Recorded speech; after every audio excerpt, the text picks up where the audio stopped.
अरे अरे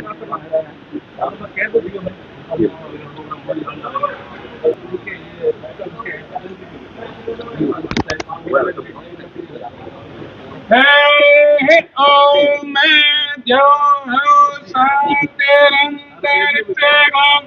शांति पृथ्वी सविस्वे देवा शांति ब्रह्म शांति सर्वे कौन शांति हरे ओम शांति यात्रा समागमम डॉक्टर अर्जुन मेघवाल। देखिए, हम पहले से ही कहते आए हैं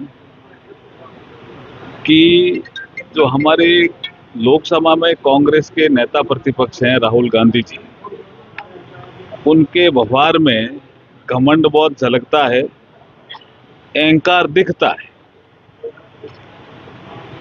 एक लोकतांत्रिक देश के चुने हुए प्रधानमंत्री के बारे में ऐसे शब्दों का प्रयोग करना जो अमर्यादित होते हैं, ऐसे आचरण का प्रयोग करना उनके सांसदों के द्वारा, कांग्रेस के सांसदों के द्वारा, जो शोभा नहीं देते देश के लोगों को, वो उनकी आदत बन गई है। अब आप देखिए, कल स्वाधीनता दिवस था, स्वतंत्रता का हम 80वां जो है वर्षगांठ मना रहे थे। लाल किले की प्राचीर पे फंक्शन होता है तो सबको निमंत्रण होता है। राहुल गांधी जी को भी था और खड़गे जी को भी था। ये दोनों गए भी नहीं और फिर वंदे मातरम जो कांग्रेस के कार्यालय में गाया जाता है तो उसका सम्मान भी नहीं किया उन्होंने, इशारा करके, और कह रहे थे कि इसको पूरा क्यों गा रहे हो। और फिर सफाई देने के लिए जब कांग्रेस के प्रतिनिधि आए तो वो कहने लगे कि नहीं, वो खड़गे जी काफी देर से खड़े थे इसलिए उनको कुर्सी की आवश्यकता थी। तो कुर्सी आई तो नहीं, आदमी आया एक, तो पूछ रहे थे भाई ये पूरा क्यों गा रहे हो। तो ये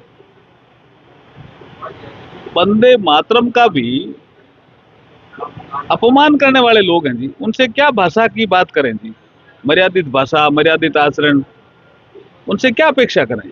देखिए, उन्होंने आग्रह किया है और उन्होंने लोकसभा में भी आग्रह किया कि लोकसभा में और विधानसभा में महिलाओं का प्रतिनिधित्व देने वाला बिल पास होना चाहिए। ये विषय उन्होंने रखा, जोर दे के रखा। लेकिन एक विषय बहुत शानदार रखा जिसमें बीकानेर जिला भी उसमें अग्रणी भूमिका निभाएगा।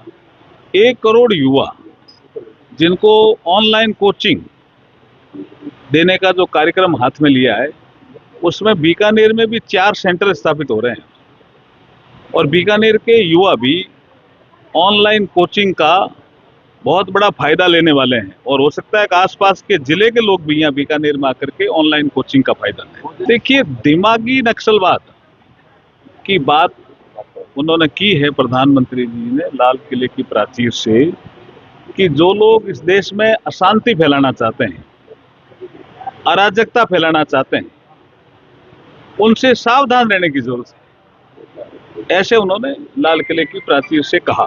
देखिए, अशांति कौन फैला रहा है जी इस देश में, अराजकता कौन फैला रहा है, उनके बारे में जिक्र कर रहे थे। वो पवन खेड़ा उसको क्यों ऐसा लेता है कि मैं ही फैला रहा हूँ शांति। हमें कभी कभी तो लगता है कि वो अशांति फैलाने वालों में ही है। देखिए, मानसून सत्र में जब हमने प्रेस कॉन्फ्रेंस की तो आपको बताया कि चर्चा की दृष्टि से ठीक नहीं रहा, लेकिन लेजिस्लेटिव बिजनेस की दृष्टि से तो बहुत अच्छा रहा। हमारे जो अधिकतर बिल थे वो पास हुए और एक बिल जो the public examination prevention of unfair means paper leak से संबंधित, वो तो चर्चा भी हुई और एक कड़ा कानून बना।